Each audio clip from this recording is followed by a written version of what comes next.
अगर आपकी लाइफ में जो भी कर्जे हैं आप उन्हें 100% खत्म करना चाहते हैं तो इससे ज्यादा प्रैक्टिकल वीडियो आपको नहीं मिल सकता, क्योंकि ये कोई रिसर्च बेस्ड वीडियो नहीं है, बल्कि ये मेरी जिंदगी के रियल लाइफ एक्सपीरियंसेस से निकला हुआ विजडम है जो आज आपके साथ शेयर कर रहा हूं। तो देरी किस बात की, लेट्स गेट स्टार्टेड।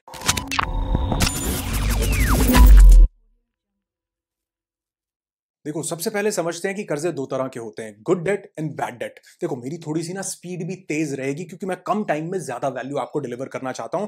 तो दो तरह के कर्जे हैं, good debt and bad debt. Good debt का मतलब अच्छा कर्जा। जी हाँ, अच्छे कर्जे भी होते हैं। वो कर्जा, उसको हम अच्छा कर्ज बोलते हैं जो आपकी जेब में पैसा डालता है, जो आपको इनकम देता है। आपने कोई कर्ज लिया, आपने कोई लोन लिया, अब लोन लेने के बाद आपने उससे एक बिल्डिंग बना दी, बिल्डिंग को आपने रेंट पर चढ़ा दिया, अब आपके पास उससे जो है किराया आ रहा है, रेंट आ रहा है, और उससे जो है आप अपना इंटरेस्ट या अपनी इंस्टॉलमेंट्स पे कर रहे हो। आपने लोन लिया, उससे आपने एक कार ले ली, ड्राइवर हायर करके आपने कैब बना के टैक्सी के तौर पर उसको ओला उबर या कहीं पर भी या प्राइवेट टैक्सी के तौर पर चलाया, वो आपको इनकम जनरेट करके दे रहा है और आपकी इंस्टॉलमेंट्स, आपका इंटरेस्ट जो है वहां से मीटअप हो रहा है और एक टाइम के बाद आपके पास एक एसेट बन जाती है।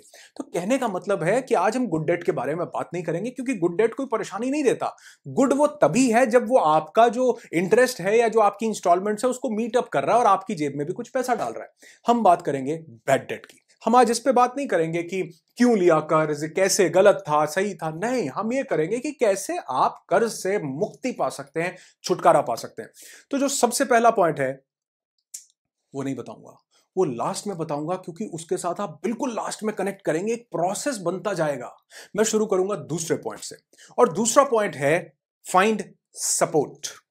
देखो, मैंने अभी कुछ दिन पहले एक वीडियो बनाया था। इस वीडियो में मैंने बताया था कि वो कौन सी मिस्टेक्स हैं जो इंडियंस करते हैं, डेडली मिस्टेक्स, फाइनेंशियल मिस्टेक्स जो हमें लाइफ में बहुत नीचे लेकर के जाती हैं। नहीं देखा जरूर देखना, लेकिन अभी नहीं, इस वीडियो के खत्म होने के बाद।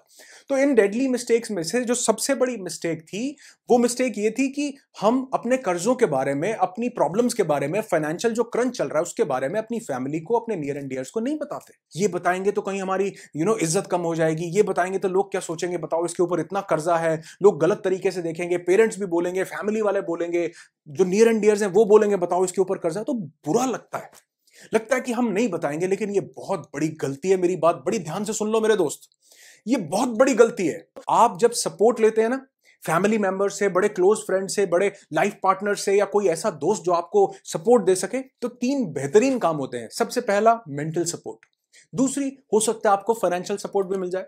आप अपनी थोड़े से सेल्फ रिस्पेक्ट के कारण, ईगो के कारण, या किसी उस चीज के कारण अपनी फैमिली से या बड़े क्लोज वन से पैसा नहीं ले रहे हैं। हेलो देखो, अरे यार, जो मेंटल सपोर्ट है उसको लेना एक बहुत बड़ा फैक्टर है, लेकिन उसके साथ थोड़ी सी फाइनेंशियल सपोर्ट। फाइनेंशियल सपोर्ट से मतलब है कि हो सकता है आपके पेरेंट्स या आपके फैमिली मेंबर्स या कोई आपको, उनके लिए वो इतना बड़ा अमाउंट ना हो जिसको आप बहुत बड़ा अमाउंट मान के फील कर रहे हैं। और आप बाहर से भी तो आपने कर्जा लिया, आप उनको भी तो इंटरेस्ट दोगे, उनको भी तो कुछ दोगे। तो अगर आपके अंदर खुददारी है, इतना ही ज्यादा आपको वो है, तो उनसे पैसे लेकर के उन्हें ही वापस करके डबल करके दे देना। आपका माइंड ठीक रहेगा, आप ठीक रहोगे, सलामत रहोगे, तो घर वालों को ही वापस कर देना। तीसरा, वो आपके लिए नेगोशिएट कर सकते हैं। बहुत से ऐसी जगह पर सिक्योर्ड या अनसिक्योर्ड लोन, हर जगह पर, ये नहीं बोल रहा हूं किसी पर्सन से आपने ब्याज पर ले लिए या बैंक से ले लिए, दोनों में फर्क है। दोनों जगह नेगोशिएशन पॉसिबल है, लेकिन वो कौन कर पाता है, कौन कर सकता है? जो उस सिचुएशन से बाहर हो। वो सिचुएशन में नहीं है, वो बाहर से देख रहा है, तो वो नेगोशिएट कर सकता है, वो सेटलमेंट कर सकता है, वो आपके बिहाफ पर बात कर सकता है, वो आपके बिहाफ पर होल्ड कर सकता है। आपके माइंड पर मेंटल जो प्रेशर है वो रिलीज हो जाता है जब आप सपोर्ट सीख करते हैं। बहुत जरूरी चीज है, आप इस पॉइंट को अपनी जिंदगी में सबसे पहले इसको उतारना। सबसे पहले third point, release your mental pressure. कोई एक ऐसा कर्जा, जैसे मान लो आपने एक कर्ज ले रखा है, होम लोन है, वो 15 लाख रुपए का कर्ज है, उसकी इंस्टॉलमेंट बड़ी हैवी हेफ्टी जाती है, मान लो 25,000 रुपए की इंस्टॉलमेंट जाती है। उससे आपको परेशानी है, हो सकता है उसका इंटरेस्ट भी ज्यादा जा रहा हो। लेकिन एक ऐसा कर्ज है जो सिर्फ 50,000 रुपए का है, लेकिन उसने आपको मेंटल प्रेशर दे रखा है, उसने आपको तंग कर रखा है। वो इंसान जिससे आपने लिया, उसकी गलती नहीं है, उसकी गलती नहीं है देने वाले की, उसने तो आपकी हेल्प की थी, लेकिन आप किसी ऐसी सिचुएशंस में पे नहीं कर पा रहे हो, तो वो आपको तंग कर रहा है। आपकी ईगो पे बात आ रही है। हो सकता है आपको लग रहा हो कि यार ये इंसान ना 4 लोगों को बताता है कि मैंने इससे पैसे ले रखे हैं, या किसी से फोन लिया, उसने वो बता रहा है कि यार ये पैसे नहीं चुका रहा है, या आप टाइम पे इंटरेस्ट नहीं दे पा रहे हो, या वो लोगों को बता रहा है कि देखो यार इसने 20-30 हजार रुपए के फोन लेने के लिए भी पैसे उधार लिए। कहने का मतलब है, जो चीज आपको मेंटल प्रेशर दे रही है, सबसे पहले किल दैट लोन। आचार्य चाणक्य ने बहुत खूबसूरत बात बोली है कि परिस्थितियों के अनुकूल ढल जाओ, यही सफलता की सबसे बड़ी कुंजी है। अब परिस्थितियां थोड़ी सी विपरीत हैं, तो सबसे पहले वो लोन, वो कर्जा जो आपको मेंटल प्रेशर दे रहा है ना, जो परेशान कर रहा है, उसको चुकाओ। कुछ बेचना पड़ता है, बेचो। कोई ऐसी चीज जो आपके घर में एक्स्ट्रा पड़ी है, बेचनी पड़ती है, बेचो। बाइक दो खड़ी है, एक बेच दो। गाड़ी बेचनी पड़ती है, देखो। अरे, हो सकता है बहुत से लोगों को ये प्रैक्टिकली ये समझ में नहीं आएगा, जिन्होंने ये सिचुएशन फेस नहीं की। आपने की है, आप समझ पाओगे कि जो मेंटल प्रेशर है ना, उससे बड़ी चीज धरती पर कोई नहीं होती है। लोगों के घर में सोना, गहने, जेवर, गाड़ी, घोड़े सब खड़ा रहता है, लेकिन वो अपने दिमाग पर प्रेशर लेते रहते हैं। Release that pressure. कोई चीज जो अभी आपको जिसकी इतनी इमरजेंसी में नीड नहीं है, बेचो। दोबारा बना लोगे मेरे दोस्त, एक बात बोल रहा हूं, दोबारा बना लोगे, लेकिन उस मेंटल प्रेशर को रिलीज करना बहुत ज्यादा जरूरी है। अब इसके बाद अगला स्टेप आता है कि कौन सा लोन सबसे पहले चुकाना चाहिए। अभी भी मैं ये नहीं कहूंगा कि सबसे ज्यादा इंटरेस्ट वाला लोन चुकाओ, नहीं। अब वो लोन चुकाओ जो सबसे छोटे अमाउंट का है। सबसे छोटा अमाउंट, सबसे छोटा इसलिए कि जब आप सबसे छोटे लोन को चुकाएंगे ना, तो जो आपने वो प्लानिंग कर रखी है, जो आपने अपने सारे लोन्स 2 3 4 अगर हैं जिंदगी में, वो लिख रखे हैं, तो वहां से एक कट जाएगा। देखो, माइंड को ये नहीं पता कि 25 लाख वाला लोन कटा के 25,000 वाला। उसको तो ये दिखता है कि 4 थे 3 रह गए, या 3 थे 2 रह गए, या 2 थे 1 रह गया। तो उसको सेंस ऑफ अकम्प्लिशमेंट आती है।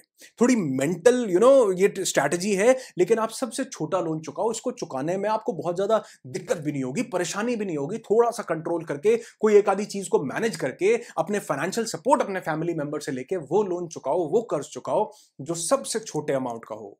मेरे एक बहुत अच्छे दोस्त हैं मिस्टर एपी दुबे, ये इस बात को बखूबी समझाते हैं कि यार, सबसे छोटा लोन अगर चुकाया ना, तो आपको सेंस ऑफ अकम्प्लिशमेंट आती है। आपको एक राहत की सांस मिलती है, जो कि बड़ा लोन चुकाने से भी बड़ा भी चुकाएंगे, लेकिन पहले आपको वो लोन चुकाना है जो सबसे छोटे अमाउंट का हो, ताकि आपको एक फीलिंग आ सके कि हाँ, मैं सही दिशा में आगे बढ़ रहा हूं। क्योंकि कॉन्फिडेंस से बड़ी कोई ताकत नहीं होती धरती के ऊपर। जब आप छोटा सा लोन पे करते हो ना, तो एक इंटरनल कॉन्फिडेंस आता है कि हाँ यार, मैं ठीक कर रहा हूं, ठीक डायरेक्शन में जा रहा हूं। तो पे स्मॉलेस्ट डेट। और उसके बाद जो है, फिर बारी आती है कि जिसका बिगेस्ट इंटरेस्ट है, जो ज्यादा इंटरेस्ट ले रहा है। क्योंकि आपने 20 15 20 25 30 हजार रुपए वाले लोन चुकाए हैं, तो कोई उससे बहुत बड़ा नुकसान नहीं हुआ, कोई परेशानी नहीं हुई। अब आप चुका सकते हो उस लोन को जिसका इंटरेस्ट सबसे ज्यादा जा रहा हो। उस पर फोकस करो। सबकी ईएमआई मिनिमम अमाउंट पे ले आओ। उसकी ईएमआई जो है वो बढ़ा दो, उसका पेमेंट बढ़ा दो, उसको ज्यादा पैसे दो, ताकि वो जो मैक्सिमम इंटरेस्ट है वो आपका जो है कम हो सके। और find ways to reduce interest. हाँ, इंटरेस्ट कम हो सकता है। जितने भी सिक्योर्ड लोन्स हैं जो आपको बैंक्स लोन देते हैं, या जो कार लोन हो, अगर आप थोड़ा सा नेगोशिएट करते हो। देखो, जो नेगोशिएशन है ना, बड़ी पावरफुल चीज है। लेकिन मैंने बोला, ये आप नहीं कर पाओगे। ये वो कर पाएगा आपके बिहाफ पे जो आपका सपोर्ट सिस्टम हो, जो आपका कोई बहुत क्लोज थोड़ा सा दबंग फैमिली मेंबर हो, जो आपका ऐसा दोस्त हो जो आपके बिहाफ पर, अरे सब होता है, सब होता है। आपका इंटरेस्ट रिड्यूस हो सकता है, आप थोड़ी सी सेटलमेंट कर सकते हो। या फिर अगर आप ये सब काम नहीं करना चाहते या नहीं कर सकते, तो थोड़ा सा हैवी अमाउंट पे करके भी कई बार इंटरेस्ट रिड्यूस हो जाया करता है। और जो अनसिक्योर्ड लोन है, पर्सनली किसी एक दूसरे यहां से ले सकता है, वहां पर तो आप बहुत इजीली ये चीज मैनेज कर सकते हो, अगर आप किसी सपोर्ट सिस्टम को अपने साथ इंडल्ज कर लो तो। और देखो, अब एक बहुत जरूरी पॉइंट आता है। आपने किसी से सपोर्ट ले लिया, हो सकता है फाइनेंशियल सपोर्ट नहीं मिला, मेंटल सपोर्ट मिल गया, हो सकता है दोनों मिल गए, हो सकता है नेगोशिएशन का भी सपोर्ट मिल गया, लेकिन हो सकता है ये कुछ भी चीजें ना मिले। तो किसको सॉर्ट आउट करना है? तो आपको किसी तीसरे इंसान के, दूसरे इंसान के भरोसे नहीं बैठना है। आपको सॉर्ट आउट करनी है खुद से चीजें। यानी आपको अब एक बहुत मेजर शिफ्ट अपने अंदर लेकर के आना है, और वो दो चीजों पर फोकस करना है। या तो आपको अपनी इनकम इंक्रीज करनी है, या फिर अपने एक्सपेंसेस घटाने हैं। अगर दोनों चीजें हो सकें, तो इससे बढ़िया बात ही कोई नहीं है। आपको फोकस करना है अपनी इनकम बढ़ाने पे। देखो, और ये जो इनकम आप बढ़ाओगे ना, इसके जो रिजल्ट्स हैं वो थोड़े ग्रेजुअली आएंगे, थोड़े धीरे धीरे आएंगे। और आजकल तो फ्रीलांसिंग के इतने सारे ऑप्शंस हैं। घर बैठे आप लाखों करोड़ों रुपए कमा सकते हैं। बहुत इजीली अपनी स्किल्स को यूटिलाइज करके आप बहुत सारा पैसा कमा सकते हैं। अगर आप चाहते हैं इस पे वीडियो बनाऊं, मुझे कमेंट करके बताना। प्रैक्टिकल वेज बताऊंगा कि घर बैठे वर्क फ्रॉम होम करके बहुत इजीली अपनी स्किल्स को यूटिलाइज करके। देखो, अगर कुछ नहीं आता, अपने ऊपर काम नहीं करते हो, तो ये पॉसिबल नहीं है। लेकिन अगर आप पैशनेट हो, कोई पैशन है, कोई स्किल है, कोई जुनून है, कुछ चाहते हो जिंदगी में करना, कमेंट कर दो मेरे दोस्त। एक बार कमेंट कर दो कि ये वीडियो आपके लिए बना दूं कि कैसे आप जो है अब फ्रीलांसिंग करके, या गिग इकोनॉमी, जिसको आने वाले टाइम में गिग इकोनॉमी बोला जा रहा है, उसके साथ आप कैसे वर्क फ्रॉम होम करके बहुत सारा पैसा कमा सकते हो। बहुत सारे ऐसे तरीके बताऊंगा, जो कोई ना कोई तरीका आपकी जिंदगी में एप्लीकेबल हो जाएगा। कमेंट कर दो, थोड़ा सा तेज हूं क्योंकि ज्यादा वैल्यू डिलीवर करनी है, तो कमेंट करके जरूर बताना। तो आपको अपनी इनकम बढ़ानी है, सबसे पहला इस चीज पर फोकस करना, और मैंने भी इस पर कुछ एक दो वीडियोस बना रखे हैं, आप चाहें तो इन वीडियोस को जरूर देख सकते हैं। इनके लिंक जो है ना, मैं यहां आई बटन में भी आ गया, इनके लिंक में डिस्क्रिप्शन में भी दे देता हूं, और आप चाहें तो मेरे चैनल के पेज पर जाके ये वीडियो सर्च कर सकते हैं, और इनसे बहुत वैल्यू आपको मिलने वाली है। प्रैक्टिकल वीडियोस हैं कि इनकम जब बढ़ेगी, थोड़ा सा उस पर काम करेंगे, बढ़ेगी, मेंटल प्रेशर रिलीज होगा, तो ऑटोमेटिकली आप अपनी इनकम पे काम करोगे। लेकिन अभी के अभी आप एक चीज पे काम कर सकते हो, वो है अपने एक्सपेंसेस को घटाना। एक इंसान लाख कमाता है, लाख खर्च देता है, लेकिन हो सकता है एक इंसान 50 कमाता हो, 40 खर्चता हो, उसके पास 10,000 रुपए की ज्यादा इनकम सेविंग है उस 1 लाख रुपए वाले से। कहने का मतलब क्या है कि आप अपने एक्सपेंसेस को कट डाउन करो, ना बोलना सीखो, वो चीजें जो आपकी जिंदगी की वांट है, नीड नहीं, जरूरतें पूरा करना है। देखो, जरूरतों पे ताला नहीं लगाना, जरूरतें पूरी करो, लेकिन जो वांट्स हैं, जो टेम्पटेशंस हो जाती हैं कभी कभी, उनको आइडेंटिफाई करो, बजटिंग बनाओ, एक प्रॉपर सिस्टम डिजाइन करो, जिससे आपको पता चले कि क्या चीजें वांट में आती हैं, क्या चीजें नीड में आती हैं, उनको आइडेंटिफाई करो। तो छोटी सी चीज को समझो कि आपने क्या करना है, आपने अपने एक्सपेंसेस को कट डाउन करना, कम करना। आपके पास बहुत सारे तरीके हो सकते हैं, अगर आप चाहते हो कि मेरे तरीके फॉलो करो, तो इस पर भी मैंने एक वीडियो बना रखा है, इस वीडियो को देखो, बहुत वैल्यूएबल है, बहुत वैल्यू एडिशन मिलने वाला है। पूरी एक सीरीज है फाइनेंशियल एजुकेशन की जो मैं आप लोगों के साथ शेयर कर रहा हूं। एक पूरी प्लेलिस्ट है, अभी तक बहुत से वीडियोस बना चुका हूं और बहुत से आने वाले हैं, इसलिए चैनल को जरूर सब्सक्राइब कर लेना ताकि ये वीडियोस आपसे मिस ना हो। 6th पॉइंट, ये पॉइंट बहुत जरूरी है कि आपको फाइनेंशियल डिसिप्लिन मेंटेन करना है, आपको फाइनेंशियल मैनेजमेंट सीखनी है। और मैं ये नहीं कहता मेरे वीडियोस देखो, जो भी कोई फाइनेंशियल मैनेजमेंट पे वीडियोस बना रहा है, जो आपको प्रैक्टिकल फॉर्मूलाज देता हो, आप उसको फॉलो करो, जहां से भी मिलती हो ले लो जानकारी, और ये जानकारी को अप्लाई करो।